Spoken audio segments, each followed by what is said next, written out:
Welcome back to another episode of the Chicagolandians, a casual sports podcast. I'm your host, Patrick Cunningham, joined as always by my co-host, Connor Cunningham. We're two brothers from the Chicagoland area who love exploring every corner of the sports world. Each week, we break down sports stories, ideas, and theories in a way that's simple and fun. Whether you're a lifelong fan or just curious about the game, there's something here for everyone.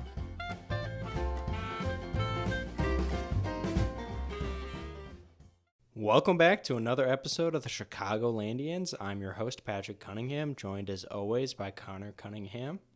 Hello. Connor, how we doing? Doing pretty good. I know, again, fans less interested in hearing kind of what's going on outside of our lives, but had another successful day of bowling. Maybe more importantly, we had a successful day of intramural football. Had a 50-0, some may say a 50 burger. This was not a can't lose. This was a must win. Let's just say that. And we came out and won in dominating fashion. So that makes me feel good. Besides that, man, I mean, and you know, Pat, I'm not going to get political. I'm not going to talk about tariffs. I'm not going to talk about China. We're not going to talk about that on this podcast. Okay, good. I know you asked me that trying to get me to say it, but I'm not going to say it. So on today's episode, we were planning on doing a whole episode on the Trump tariffs, but then right as we hit record, Don said, hey, actually, we're going to get rid of all the tariffs, just do 10%. So we kind of had to throw our whole show notes out and find something else to talk about. But now, instead, we are going to be doing kind of a routine checkup on the sports of Chicago. Kind of a State of the Union, kind of, if you may. Yeah, doing a temperature check on all of the active teams right now. Actually, even inactive teams. We're going to be covering the Bears, too. Kind of an extended news section. What's going on with each team, how they're doing, what's their record, what are exciting things to look for, forward to, or in some cases, maybe there's nothing exciting. Maybe there's nothing to look forward to. We are going to be going through the Chicago Bulls, the Chicago White Sox, and the Chicago Cubs, Blackhawks, and the Chicago Bears. Episodes like this, episodes like this, I always enjoy because it kind of forces you to learn a little bit more about teams that are in your blind spots. Like for me, for instance, the White Sox, always a kind of a blind spot for me. Chicago Cubs, major blind spot in my sports repertoire. They're going to remain a blind spot, in my opinion. Still a blind spot. I think they're going to remain a blind spot. But Chicago Blackhawks, I enjoyed doing a little bit of research on, a team that was pretty iconic for when I was a little kid in elementary school and is now just completely fallen from grace. It was exciting to read about them again and see what's going on. But yeah, Connor, does that sound good to you? Yeah, that does sound good to me. I like how you said this is an extended news section. We have some very good section of the show. It's mostly the news section and then the meat and potato section. We do have the review section. I would love at one point to be able to do an extended reviews session where we just read reviews, but right now that would not be as interesting. We could do an extended quiz section as well if listeners are interested in that. But no, overall, this is exciting. I'm looking forward to this. We could just do an hour and a half of me quizzing you on college players and seeing if you knew that. I mean, that would be... I think mom and dad would really like listening to that. I think they would like that. That's one way to spend an hour of your time, yeah. Yeah, certainly. Well, God gives us so few hours on this planet. Yeah. First up, to dive right into the meat and potatoes, we're going to start with the Chicago Bulls. This is a team that I think makes frequent appearances on our news section because I would say of the 5 teams we're going to cover today, probably other than the Cubs and the Bears, obviously. I think they're the most exciting. I guess they're beating out the Chicago White Sox and the Blackhawks, which is not that hard to do. But currently the Chicago Bulls sit at 37-43. We're 9th in the East. Connor included in parentheses, who could have guessed? I mean, who could have guessed? 2 games left in the season, competing for a play-in spot, which is... I mean, we should do a mini episode on the play-in spot and just how that is the if you snuck into Chicago Bulls headquarters and you saw what the playbook was, they've got a big sign that just says playing games, circled, underlined, bullet point, like a target on there. That is the goal every single year for these guys. And honestly, we play the Heat every year in the play-in. I feel like it's always the Heat or the Hawks or the Nets who we're going to play. And if I just probably pull up a playoff prediction, I bet that's who we're going to play as well. That's just with 3 teams playing the same game right now. Yeah, so we would play the Miami Heat for a chance at the 8th seed. I remember one of those games against the Miami Heat when they had Jimmy Butler. We got absolutely smacked. And then the Heat went on to go to the finals. Did not win, but made it to the finals. Pretty remarkable. But with the Chicago Bulls right now, players to look out for right now, I know we've mentioned it in weeks past, but Josh Giddey's having a hell of a season. The Giddler. Since leaving the Thunder and getting out of the shadow of Shai Gilgeous-Alexander, the all-star point guard, he has really kind of been given the room to breathe and been able to flourish as a player, especially since the all-star break. He is now averaging 21.2 points, 10.7 rebounds, 9.3 assists, and 1.5 steals per game, and is having a absolutely dominant end to his year. He had that super iconic game-winning shot recently from half court. Absolutely insane. Sick. Most recently in our game against the Heat, he had 28 points, 16 rebounds, 11 assists, 2 steals, holy smokes, and 3 blocks. The stat sheet keeps going. 11 for 19 shooting from the field, and 3 of 6 from three-pointer. And he's only 22. Wow, that is upsetting. Holy smokes. Yeah, I believe this is his 3rd season in the NBA, which was surprising to me. I feel like he's been around longer, but at least per ESPN, it says this is his 3rd season, which was very surprising. But Giddey's been playing incredible. For one, he's 6'8". He has so much size at the guard position. He has had a very successful debut for the Bulls. I feel like a lot of people, myself included, were hesitant when you traded Caruso and he was part of the package in return. But him and Kobe White have really formed a quality duo in the backcourt. And I just think the two of them have been elevating this team into playoff contention right now. So I've really enjoyed what I've seen from Josh Giddey. He is really having a hell of a season, and it makes me feel good knowing that we at least have one building block. At least we have Josh Giddey and Kobe White moving forward for this team. Dude, I'm saying, 37 and 43, we are one of the youngest teams in the NBA right now, and we've got, especially with Modest Buzelis, we got Modest is 20 years old, Giddey 22, and Kobe White 24, I believe. Kobe White is 25 years old. We got a young team right now that seems like we're seems like we're on the up and up. Hopefully, I think. We've been plagued for so long with just keeping old guys like DeRozan and Vucevic and Levine around for so long. It's nice to see some fresh blood, some young blood on the team that is dominating right now. Some general notes we have about the Chicago Bulls. We have Kobe White has continued to be dominant. I remember a couple weeks ago we talked about how he was averaging, I believe, 35 points per game in a 3-game stretch. He was absolutely insane. Him and Josh Giddey are forming an incredible front court. He's currently averaging 20.7 points per game. And Connor, what do you think of Kobe's hair? What are your thoughts of that? I like it more than Josh Giddey's hair. That's what I'd say. I think Josh Giddey's hair is too big, and I know Kobe White has even bigger hair, but I think for him it kind of works.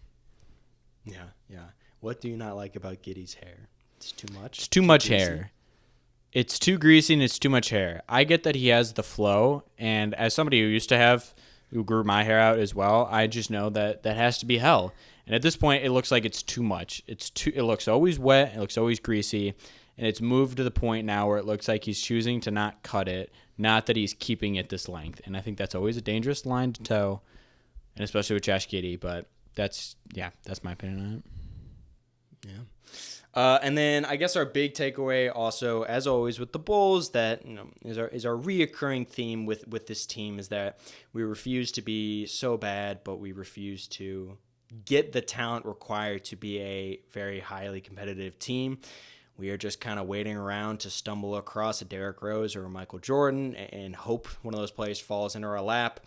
As we said before, we are, 6 games, I believe, 6 games under 500. We are not bad enough to be in the Cooper Flag sweepstakes, and we're not good enough to be a competitive team in the playoffs, which is going to be a problem that will plague the Bulls probably until Jerry sells the team, which I'm sure he'll never do. I don't think the family will ever do. But our last point is Nikola Vucevic is also having a solid season as well, averaging 18.7 points per game and 10.1 rebounds per game. Now, Connor, you did a great write-up on Pat Williams, the paw. Do you want to go through what you have about Pat? Yeah, for sure. I just want to hit on some points real quick before we move on to the paw here. Yeah, sure. So you mentioned that the Bulls, I thought what was interesting is Eric Spoelstra, the head coach of the Heat. After the Heat played the Bulls, he talked about the Bulls, how the style of basketball that the Bulls are playing right now is very high octane. They jump on you early. And I think just as a whole, since the All-Star break, the Bulls have been playing fairly fun basketball and enjoyable basketball. Even when you look at that Lakers game and you see fans there on the side getting excited about games, you're seeing fun things occurring at the games, right? I agree at your point that I feel like vibes are increasing for the Bulls right now. But I think as a whole, the message that we've been saying for the past year is, again, the direction that we're trying to go in. And I feel like Arturas believes that we can be dangerous if we just make the playoffs. I think that that's his kind of, he thinks maybe it's more like the NFL, where if you just get in the playoffs, you can dance, or March Madness. But I feel like with a series, right, it's the better team that comes out and wins usually. And I feel like that's the problem that we're having right now, is that I think that against the Raptors, I believe, or one of our more recent games, we had 4 of our starters sit out. So Vooch and Kobe White and 2 other starters sat out for the game for load management. Billy Donovan wanted to sit them. I think 3 of those players wanted to actually play in that game, including Kevin Huerter, who was actually injured. And they wanted to play, but then were sat for load management. And I feel like in that case, a team that is using load management is one that's prepping for the playoffs, right? And I feel like at this point in the season, you've kind of determined your trajectory for the season, right? You're either tanking for for a draft pick, or you're doing load management for the playoffs. And clearly we have picked a direction here, but still it's just a confusing direction to go in, where we're load managing Kevin Huerter for the deep playoff run. I just feel like none of this makes sense right now, and just a little confusing. But I guess that's the message that we've had overall. But I do agree. It is nice that it seems like Bulls are playing a fun brand of basketball. No, I was going to say, to be fair, we give a lot of crap to the Bulls about refusing to be bad. But another thing we said, a couple seasons ago, was we refused to get young too. We stuck with these old, past their prime stars like your DeMar DeRozan, Zach LaVine's, and Vooch. I guess Vooch is still on the team, but give the Bulls credit. We have now gotten way younger in the last couple of years, and now, like we said before, have created a very young team that is still fairly, competing for a spot in the playoffs, which I think does speak to a little bit of hopefully a better direction we're headed in. All right, yeah. No, so I was just going to segue into Patrick Williams. So we said Josh Giddey having a hell of a season. Some guy who is not having a hell of a season, Patrick Williams. So Patrick Williams is actually probably having one of the worst seasons in his 5-year career. Newsflash, did you know Patrick Williams has been in the NBA for 5 years? Recently been signed to a 5-year, $90 million extension. These are probably some surprising figures for you. You would probably say, Connor, well, surely he's slashing at an extreme rate right now. And I would say incorrect. He's currently averaging 9 points a game and 3.8 rebounds per game, those are bad numbers. For anybody, those are not good, especially for a former 4th-round pick. I feel like when we picked Patrick Williams, the consensus was we might be getting too cute here. And maybe we can't see the vision, but maybe we're getting too cute. And as his career has played out, it's just become clear that, we got too cute with Patrick Williams. Thought too much. And I think the problem is, he's an extremely athletic, big guy who can stretch the floor and can shoot well. That's the type of player that works out in the NBA. That has such a role in the NBA, and yet he just can't find his footing for the Chicago Bulls. He's currently shooting 39.6% from the field. So just everywhere on the court, he is shooting very poorly. The man cannot shoot the ball of basketball. I was looking at some stats for other Chicago Bulls writer. He did some digging. If you look at players who have appeared in at least 60 games and have shot at least 400 field goal attempts, Williams' 39.6% field goal percentage is the 6th worst in the league. That's so Holy bad. smokes. And the worst part is that even when he's around the rim, the high percentage shots that he's taking is even worse. He finishes his shot at the rim under 50%, so 49%. So, again, among players who have spent at least 1,000 minutes on an NBA court this season, this is the 2nd worst percentage. So, and again, if you break it down to 400 minutes per game, maybe even some more fringe players, that's the 5th lowest percentage. So, even if you're including an aggregate of below average players, he is below all of those below average players around the rim. It's just confusing. He has just not been able to pan out yet. And he's so young, right? He's so young. I believe he's still 22, right? He's so young. But I just feel like the Pat Williams experiment has just been very frustrating. It's just been tough to watch this guy. And especially a couple of these draft picks that we've had lately, it's like, look, Kobe White's been great. I think Modest Buzelis has been playing pretty well too. You know, he hasn't cracked into the discussion for Rookie of the Year at all, but I think he's been playing fine. But some of these draft picks, it's like, AK, what happened, man? Why do you think we refuse to cut our losses with a guy like this? Because he's still so young at 23, and we're paying him a pretty good amount of money. Like, what do you think's going on there? We refuse to accept our mistake? Yeah, probably. You invested a ton of capital into him. You spent a top 5 pick on him. Yeah, I mean, they probably just want to see how far they can ride this. And maybe Billy Donovan, it's been the same staff for a long time. It's been AK and Billy Donovan for a while. Maybe their mind meld thinks that they can see something in him. Maybe they need a new perspective coming in there, but I don't really get it either, man. I don't get it. Dude, and Dalen Terry, I don't know what that was such a freaking miss of a pick. He was taken 18th, first round pick. And I feel like right away was in the G League, just and is bouncing up and down the G League for a long time. Yeah, currently averaging 4 points per game.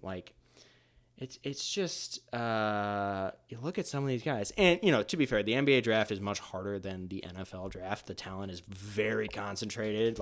There's only 10, maybe 8 players from each draft class that are standouts. So an 18th pick is probably more like a 4th round pick in the NFL, but still just man, not good. Not what you need. You need to be hitting on those top 5 picks. You can't be drafting too many Pat Williams. Yeah, seriously. It's tough. Well, next team we have coming up is the Chicago White Sox. Connor, Hell yeah. I'm gonna kick it you for the White Sox. Do you want to cover go. your Sox? Yeah, so honestly, when I did the White Sox, my initial run-through of the White Sox, it was pretty quick, it was pretty brief, and then I went over into Pat's room and saw that he was doing more extensive research on the Chicago Blackhawks, kind of learning about the team. He made a comment about how it was interesting to learn more about a team that you didn't know a lot before, and that kind of made me look inwards and think maybe I need to give the Chicago White Sox a second look, dive into what's going on with them. So I went back and I looked more into them, and these are the revised notes that I have come up with about the Chicago White Sox after giving them a second chance. So currently we are 2-10, womp womp. So we have how the mighty have fallen after that 8-1 dominating win against the started 1-0 Angels. We thought, hell yeah. And now, for math guys, we're 1-11 since winning, or we're 1-9 since that game. Sam our roommate pointed this out to me. He said, wow, so you guys are 1-9 after that first game. And I said, well, we're also 2-10. So there's not too many ways you can split that record to make it sound worse. We're currently last in the AL Central, tied for the worst record in baseball. We have a new manager here right now. So obviously you can't just blame the new manager. We lost 121 games last year. It is not his fault. And you can't just say what's going on. Obviously, you know what's going on. We have no talent on this team besides Luis Robert, and we have no pitching talent as well. If you want to know, our starting rotation, besides Martis Perez, besides him, our rotation had 40 MLB starts entering the season. 40. Holy smokes! I mean, we're fielding a double-A ball club here. Our offense has been very poor, maybe worse than last year's. We've scored 35 runs in 12 games. Dealing with a ton of injuries right now. Corey Lee is hurt. Andrew Benintendi, the $75 million man, is hurt. As always, we just lost 6-1 to the Cleveland Guardians. Yesterday, we lost 3-2 to the Cleveland Guardians because Mike Tauchman rounded third to be the tying run in the ninth inning and literally pulled his hamstring on the way home and was thrown out within probably 40 feet of home plate. And that was the end of the game. Hawk Harrelson said, and we have found yet another way to lose this game. And this just felt like that, where it's like, how are we going to lose this game? And it's just been frustrating. I looked at the starting day lineup that we had from today, and I read through it. The few players that I could recognize, let's see, we had Nick Matten, Andrew Vaughn, Miguel Vargas, Matt Thaiss, Austin Slater, Lenyn Sosa, Brooks Baldwin, Michael Taylor, and Joakim Armia. I don't recognize many of those names, and would you believe that we lost 6-1 with this lineup? We did. The team is just not talented enough. It's just not a talented team right now. And I think, listening to the CHGO podcast, not to plug another podcast, but they did do some good work there. If you look at the games that we're playing, a lot of the games that we have played have been very close games. Like, sure, we lost 6-1 today, but we have had a lot of one-run games throughout this season. I think and if you look at our hitting as well, we are not swinging at that many bad pitches. The player that is struggling the most with that is Luis Roberts. If you didn't know, he is currently close to an 80% first strike percentage, meaning 80% of the time he opens his at-bat 0-1. So he just swings at a slider out and away and just says, all right, let me just start with one strike. That's how I feel more comfortable. That's how I want to wake up to get to zero. But besides that, I think we're very disciplined at the plate. I think if you look at advanced analytics, we're actually swinging at good pitches. We're ranked 20th in power right now, so we just can't hit the ball for shit right now. It's just there's not a lot of power at the bats. If you look at it, the only games that we've won have been the games that we've been able to homer more than the other team. We're appearing as a decently coached team, and we're trying to be a little better, keeping these games within 1 to 2 runs. I think the main thing is just like the one player who's supposed to be good is Luis Robert, and he's currently slashing. He's batting 154 with a 424 on-base percentage, 0 home runs, and 1 RBI. RBI is a stat that is supposed to be plural. You're supposed to say RBIs, and he has 1 RBI. That's bad. Connor, can I jump in here? I was taking a gander at MLB payrolls. I mean, no surprise here when you say the White Sox are 29th in payroll right now. We have the second cheapest team in the MLB. Really? Yeah. I don't know if you guys have taken the time to watch a little movie called Moneyball starring Brad Pitt, or actually read the book by Michael Lewis called Moneyball. But that talks about the Oakland Athletics, the Oakland A's in early 2000s, how they were able to do so much with so little with their cheap team, how they're able to find a lot of players and string together a lot of hits and good batting performances. So I was curious what is happening nowadays with some of the teams. So if we look right now, the lowest teams right now, so 26th, we have the A's, we have Washington Nationals, Tampa Bay Rays, Chicago White Sox, and Miami Marlins. You say, okay, those are the usual worst suspects. Teams. The usual teams. But now let's take a look at how that translates to hitting statistics. So your classic stat, everyone's going to look at batting average. Okay, batting average, no surprise, Chicago White Sox 28th, right? Mariners 29th in batting average. Okay, we both suck. Athletics 13th in batting average, 15th in batting average, right? One of the worst, cheapest teams in the league, still able to put something good together. Something else worth noting, the Marlins are 14th right now, right? Like 13, 14, 15th for the cheapest teams. Tampa Bay Rays are 9th in batting average right now. You want to go to OPS, on base plus slugging. You kind of got the same story. OPS, Chicago White Sox, no surprise, 28th. We stink. The Nationals are 10th. The A's are 13th. The Rays are 14th. These teams that are cheap, like, obviously, kind of, you hit on it.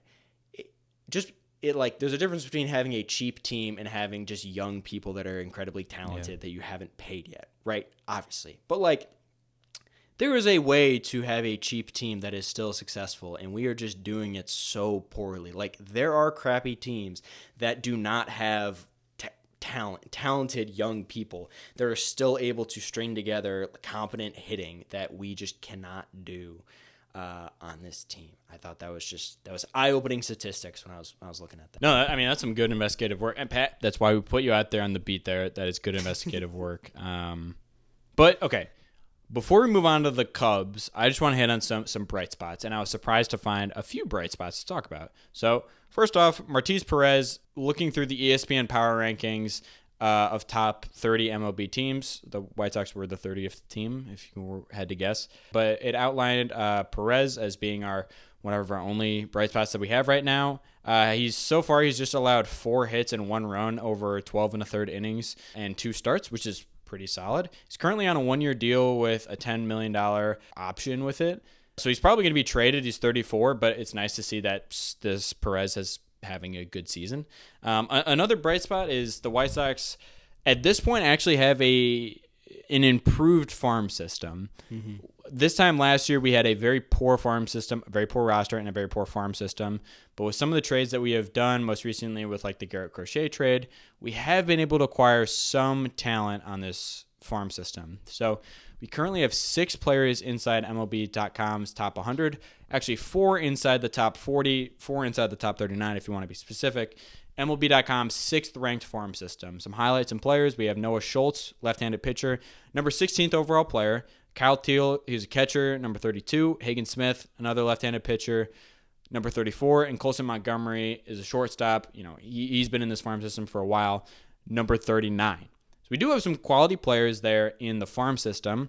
Chase Medroth, who is our 8th prospect in the White Sox system, he is also being pulled up right now. We got him from the Crochet deal, so he's going to be a Chicago White Sox. I think he's going to play shortstop right now. People are also excited about him getting some new faces on this roster. Probably means Lenyn Sosa is going to get cut from the team, but I'm not gonna cry about Lenyn Sosa being gone. There's a lot of players on this team that you just wish were not on the roster, but at least in the youth movement, it does seem like we have some quality players. Of course, I know we've seen this youth movement before not pan out, but honestly, I feel like this is just what you have to do, right? I mean, if you don't have the money, the farm system is what you have to rely on, right? Another fun news, Omar Narvaez, who is previously a former White Sox, is returning for the White Sox. He, I believe, has set the record for one of the longest time differences between at-bats for the Chicago White Sox. Welcome back, Omar. The last prospect that we have is Christian Opor. So he is a very young player that we have. He's currently 20 years old, but Opor is currently playing high A ball, I believe. Maybe rookie ball or high A ball. Opor's first start for the Kannapolis Cannonballers actually went pretty well. He struck out 10 batters in 4 innings, and the Cannonballers actually won. A nice game to see from Opor.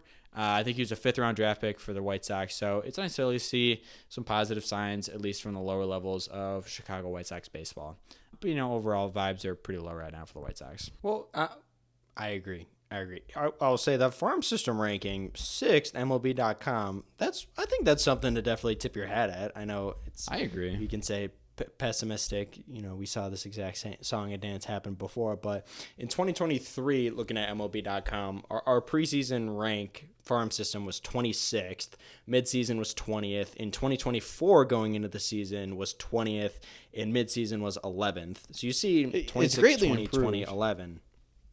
You are seeing a steady improvement in this team. And I feel like last year we were afraid that there was kind of nothing the Sox could do because we were afraid we did not have any talent to actually trade to generate top prospects. And it seemed like we were kind of just in this no man's land where we couldn't even build a farm system. But it seems despite that, we have been able to salvage some type of talent pool.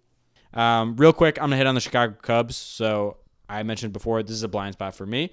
They are currently 9-6, though. ESPN had them ranked as this number 6 team in baseball, the first in the NL Central right now. They've scored 7 or more runs in half their games, so they are really smacking that ball around the infield and the outfield. So they're playing some good baseball right now. And overall, the Cubs fans complain a lot about the way that they're handled with the way that they spend money as well. But at least the Cubs are having a productive season right now. Also, there was the hot dog couple. If you didn't see, there was in the background of the baseball game, you could see a couple sharing a hot dog and not like splitting the hot dog down the middle and handing it to each other. They both put it in their mouths and were eating it at the same time, which was awesome. So that was something that's going on right now with the Cubs. Pat, you can take any of these pieces here. If anything's jumping off of the page at you, just feel free to happen. I'm just confused about the hot dog. That seems like a terrible way to enjoy a hot dog. That seems like that's bad for both parties involved. No one's having a good time there, right? Just cut the thing down the middle. Now it's such a simple solution. I think there's nothing romantic about that, though. For the yucks, I guess. I mean, it's not like spaghetti where that's pretty instant where you both go on the same end and meet in the middle. Like a hot dog, you kind of got to work through that thing. You got to take some time to meet in the middle. Listen, buddy. Speak for yourself, man. Speak for yourself. Okay, well, I'm going to jump back in here after covering the Cubs and the White Sox. I'm going to cover the Chicago Blackhawks. So the Hawks are currently 22-46. We are 78 games in. We got 4 games left in our 82-game season. We are obviously eliminated from playoff contention. We are currently last in Central Division with the second worst record in the NHL, only 2 games in front of the San Jose Sharks. Things are not looking great for the Chicago Blackhawks, but I think there are a lot of positives that we can still take away from it. But before we get into the positives, I think, we kind of got to call a spade, kind of lay all of our cards out and see what we're looking at here. But this will currently be we're holding the card of Hawks we suck very close to our chest right now. No one else can see that we suck yet. So we're gonna put it down on the table to show you guys. So we have currently missed the playoffs for the 5th straight season, and we've only made the playoffs once in the last 8 years. So we're currently.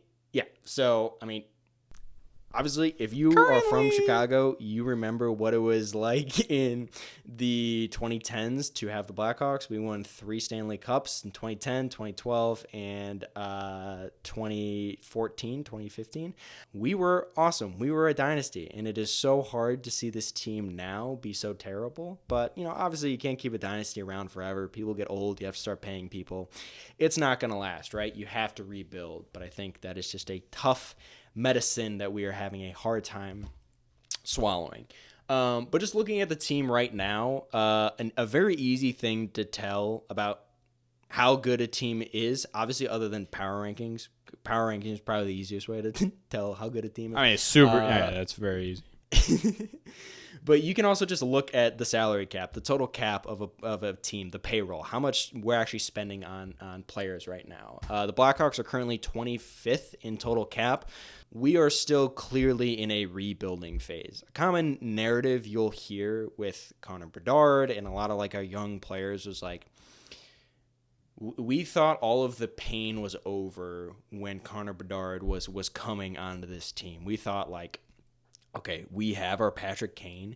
We are ready our dark times are over. I think a lot of people are disappointed, especially this season where we were supposed to kind of emerge as a somewhat competent team after all of our struggling years, and we have not done that. But I think if you look at the payroll, how much we were paying each player, you can see we didn't really stand a chance. We are not geared up to be a playoff team, right? We're currently 25th in cap space, and if you just look at the difference between salary cap and power rankings right now. Like the number one teams in cap space right now are the Capitals, the Avalanche, the Stars, Maple Leafs, Oilers, Panthers, Hurricanes, like Tampa Bay Lightning. Those are all like the top 15 teams. Those are all the top teams in the NHL right now, right? There's such a clear correlation between, if you are ready to be a playoff contention team right now, you are spending money on players. And clearly, just that is a reflection of the competitiveness of the Blackhawks right now, and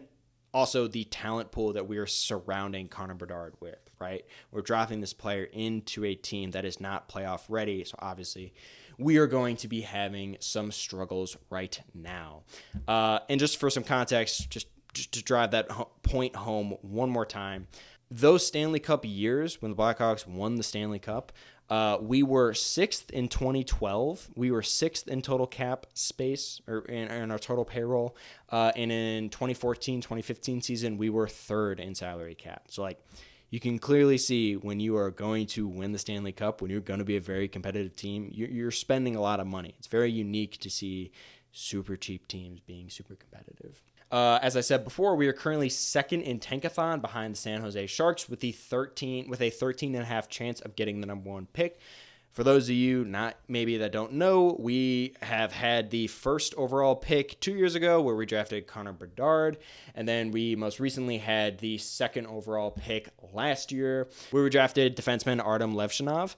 Obviously, 3 years in a row we're competing for the top spots in the NHL draft. We are not having a hot start right now, or not having not a competitive team right now. But if we land that 2nd pick, we are projected to land Michael Misa, who's a Canadian center / left wing, who currently plays for the Saginaw Spirit of the Ontario Hockey League. He is projected to be one of the best centers, left wings, obviously in the draft. And when we keep stacking these young players, I think something that you can look forward to is that we are starting to fill in those pieces that is necessary to be a competitive team, right? People, if you compare acquiring Connor Bedard compared to when we acquired Patrick Kane and Jonathan Toews when we started those Stanley Cup runs, we already had a very fleshed out team to welcome in Kane and Toews, right? We had that foundation set. And now with Bedard, it's kind of the reverse, where we brought in Bedard first before we had a foundation built. And now you'll see since getting Bedard, we are slowly starting to fill in some of those pieces and build that foundation with a very, very young team. Other things on the Blackhawks agenda right now, something that's never a good sign for a team is we fired our coach mid-season. We are currently looking for a we are interviewing head coaching candidates after we fired Luke Richardson midway through the season. Anders Sorensen has been our interim head coach since December 5th. So that's something we are looking forward to for the off season. And then, just a common narrative we have right now with the Blackhawks. 2 years ago when we got Connor Bedard, there was a huge, huge moment when we got this generational player. And he had a fantastic rookie season. He won Rookie of the Year in the NHL. And now this year, he has had a regression, a lot of people would say. And if you look at his statistics, you can definitely see a decline in his production from last year. Last year he averaged 0.89 points per game. He had 61 points in 68 games played. And this year he only has had 60 points in 78 games, or averaging 77.77 points per game. He had 2 more goals in 10 less games last year. So he is having slight regression, I would say. I think Bedard is such a lose-lose situation for a player like that because he has such insane expectations, the amount of pressure that has been put on him. There's almost no level of success that will justify the amount of hype that this guy has had for him. I think if you ask a lot of people that are close to Bedard or close to the Blackhawks, they'll say Bedard seems to be right on pace with what we expect him to be. Obviously, that rookie season was fantastic, and people have no doubt in their mind what he will become in the next 10, 15 years in his NHL career. Blackhawks are frustrating, but I do think that it is kind of what you were saying. It's nice to at least think about the talent that we're acquiring. And I think it was nice to see, or I don't know, I go back and forth on it. You pointing out the thing about having a low salary cap. It's nice to at least see at some point in our lifetime, there's been points where the Blackhawks were big spenders in the NHL market, and that maybe ownership is just deciding that we're not ready yet, right? Not less of the White Sox idea of just never spend money, right? So I think it's encouraging that we are seemingly acquiring a lot of quality talent right now, especially through the draft, and it looks like we're probably going to acquire another premium player. But I do think a lot of the management that we have in place right now is troublesome. Obviously, Luke Richardson did not work out well. And I also feel like our GM, I don't know if he's the right guy for this movement either. It seems like we're just kind of acquiring players, but I don't know if we have the right people at the head of the ship. Overall, I think kind of just a tough period right now for the Blackhawks. I think we're just moving through a period right now where we're trying to grow, acquiring more young talent. I think that's always difficult to move through. Kyle Davidson, that is our GM. He is 36 years old, and I know, he right? has Like jet black hair. That is 36 years black. old. That is, and he kind of looks like Luke Richardson too. Also, Luke Richardson went to high school with a guy named Luke Richardson. Yes, but before we move on to the next team, we were talking about some of those players that we are acquiring and slowly building that foundation. I think it is worth mentioning some of those players that we are adding and that are starting to emerge or make their debuts alongside Bedard that will hopefully lead to a competitive team in the next 5 years, hopefully. First player we already mentioned was Artem Levchinov, who is second overall pick in the 2024 draft. He is a promising defenseman, and he's only 19 years old. Connor Bedard is also only 19 years old, which is just, absolutely insane for the NHL. How young this team is, and just how young a lot of our top players are, which obviously is a very, very exciting thing to have. But Artem looks like he is emerging as a defenseman. I think he's got a lot of things to work on, but he has shown a lot of promise in his first year. We've also recently traded Seth Jones for 23-year-old goalie Spencer Knight for the Florida Panthers. Spencer Knight was not the starting goalie for the Panthers. I think he was their backup, but just didn't get the opportunity to play in Florida because they have they have a really good goalie in front of him. Spencer Knight he's 23 years old. He currently is allowing 2.69 goals per game with a .901 save percentage. And all these statistics, anytime you hear them, you're like kind of don't really know what that means or if that's good at all. So I try to look at reference. Try to get a frame of reference. So the number one goalie right now for the Winnipeg Jets, Connor Hellebuck, he is averaging 2.03 goals allowed and a .924 save percentage. So that kind of tells you the difference we have in that goalie talent. But 23 years old, like an emerging talent. A theme for this Blackhawks team is that we're very young and up and coming and starting to build some momentum here, right? And also for reference, Corey Crawford, Chicago legend, in his 2012-2013 Stanley Cup season, Corey Crawford had a save percentage of .926 and 1.94 goals allowed per game. Just some pretty nuts stats. Just fun to reminisce on how good those teams were, and brought up a lot of memories of watching those games with my parents and my brothers and how much fun that was. And then our last signings we've had is we have recently signed two players from the Minnesota Gophers, San Renzo and Oliver Moore. Both made their NHL debuts recently, I think within the last couple weeks. Renzel is a 20-year-old defenseman who was the 25th pick in the 2022 draft, and Moore is a 20-year-old center who is the 19th pick in the 2023 draft. Again, obviously beating a dead horse with how young everybody is, but like he is currently a 20-year-old. Both these players I think are sophomores in college, and Sam at least was drafted in 2022, drafted 2 or 3 years ago, drafted when he was 17 or 18 years old.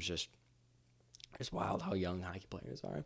But that'll do it for my take on the Chicago Blackhawks. Obviously, we are struggling as a franchise, but I think there are some things to look forward to with how this team is amassing or is accruing talent, and our talent seems to be getting better, but overall not doing great, struggling. I agree. Overall, vibes are low. And man, I mean that's the rhetoric right now with the team. At least the Bulls and the Hawks though are young and bad. White Sox old, uninspiring and bad. So that's my piece.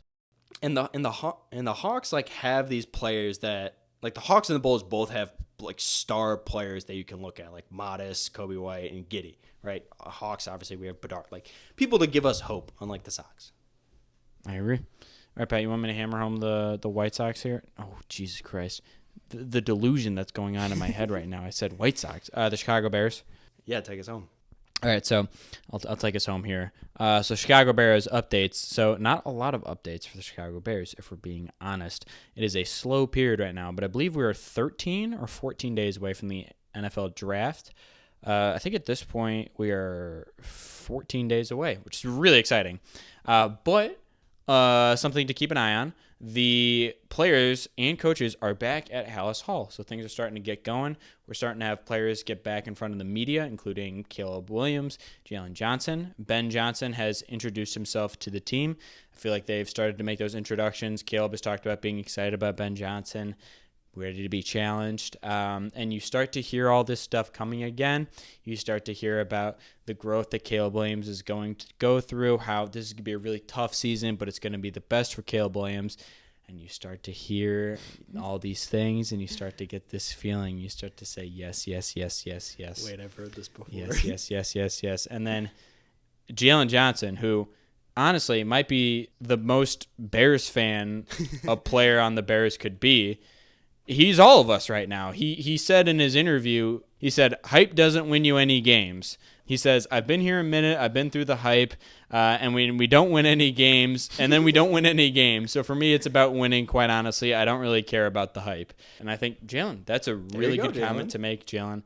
I completely agree with that. So I think I'm going to be the Jalen Johnson right now and say, let's look in September. Obviously, it's going to be hard to not get excited over the summer when you start to see camp clips, and especially when he drafts. We probably nail this upcoming draft class, obviously. I'll probably still let the hype train leave the station, but I thought that was funny. And the last piece of news we have is our top 30 visits. So there's actually not a whole lot of great reporting going on about the top 30 visits besides a list from On Tap Sports by Connor Cunningham. You should check it out if you're interested. But some notable names that we have for our top 30 visits. So recently we just got reported that Shamar Stewart is going to visit. Shamar Stewart, the player with the great NFL Combine. Probably nobody benefited more from the NFL Combine than Shamar Stewart. Edge from Texas A&M, Ashton Genty, running back from Boise State. Ever heard of him? Will Campbell, Tyler Warren, tight end from Penn State, Josh Connerly Jr., the tackle from Oregon, and Jahdae Barron, the cornerback from Texas. So you can kind of see here the priorities that we're having here from our coaching staff. So it's a lot of edge, running back, cornerback, and offensive line. You could also throw in Tyler Warren there as just the best player available. But overall, slow news cycle. I think things are going to start picking up after the draft once we start getting more players into the building. And once summer camp rolls around, that's when things really get exciting. God, I love that Jalen Johnson comment. That somebody needed to say that, right? Somebody needed to say it, yeah. Like every year. I mean, you got to have something to talk about during the summer. And it would be very concerning to see a team that has super negative stuff coming out of camp before you even played any actual competition. But like legitimately every single year we get ourselves so excited. We think even when we had like thinking about some of those rosters that Ryan Poles shuffled out there. Some of those like when we had sense. N'Keal, like when we had Byron Pringle, N'Keal Harry, like Mary St. Brown, just like absolute jokes at receivers. I watched YouTube videos that were explaining how they were such good, excellent pass blockers. The mad scientist Ryan Poles is. Poles is assembling a great pass blocking team, and that got me excited. And then literally week one, you get out there and you're like, oh no, we still suck. Obviously, we still suck, and this is going to be a long 16, 17 game season. Jalen Johnson, I think, speaks for all of us when we say, at this point, similar to our Wake me up when we start winning games. Yeah. So wake me up when there is a shovel in the ground. Wake me up when we start winning, when we are over 500. Yeah, don't get me excited about Caleb Williams' new haircut, how he's gelling with his offensive coordinator, how Ben Johnson is challenging everyone to be comfortable being uncomfortable. I'll see it on the field. We thought in the offseason last year, we thought Shane Waldron was an absolute wizard. We thought he was a genius.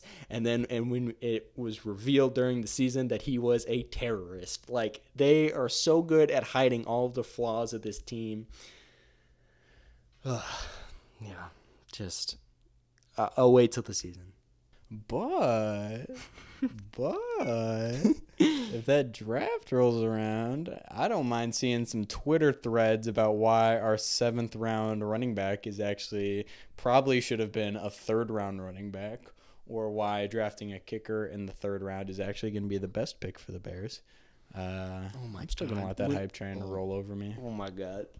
Thinking back to all of the thinking back to all of the crappy things, like we drafted Torrey Taylor when we thought we were such a good roster, we could roster's complete. Like, done. It's go done. out, win 4 games. Like, oh my it's done. God, man. Slap a punter onto that. And we're all like, yep. Okay, Ryan Poles is a genius. Yes, That makes sense. Let him cook. God. Oh. Sorry. Okay. Yeah.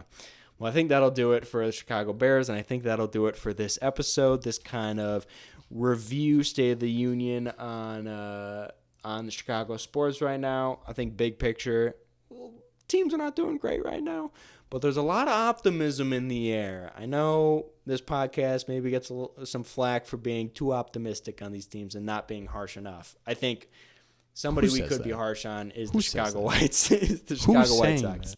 They suck. They are not a team with a lot of hope right now. But the Bulls, we got some young guys, Giddey, Buzelis, and Kobe White. Patrick Williams excluded from that conversation. Could be exciting. Cubs seem like they got a good thing going, but we don't like the Cubs. And Blackhawks, we are officially a White Sox podcast. Really struggling, but getting a lot of really high picks and putting the team together. And then the Bears, I'm convinced will win a Super Bowl next year, but we'll see. We'll see about that. No, I agree with that. But that'll do it for today's episode. If you enjoyed this episode, please leave us a review on Apple Podcasts or Spotify, and make sure to shout our podcast out to your friends and family members. And if you want to see more Chicagolandians content, you can find us everywhere at Chicagolandians. You can find us on Twitter, YouTube, Instagram, and TikTok at Chicagolandians. And always, we will leave you with a hearty bear down. Bear down, baby. Thanks for listening to another episode of the Chicagolandians. If you enjoyed this episode, be sure to leave us a review on Apple Podcasts or Spotify, or wherever you listen. And if you want more Chicagolandians content, you can find us everywhere at Chicagolandians.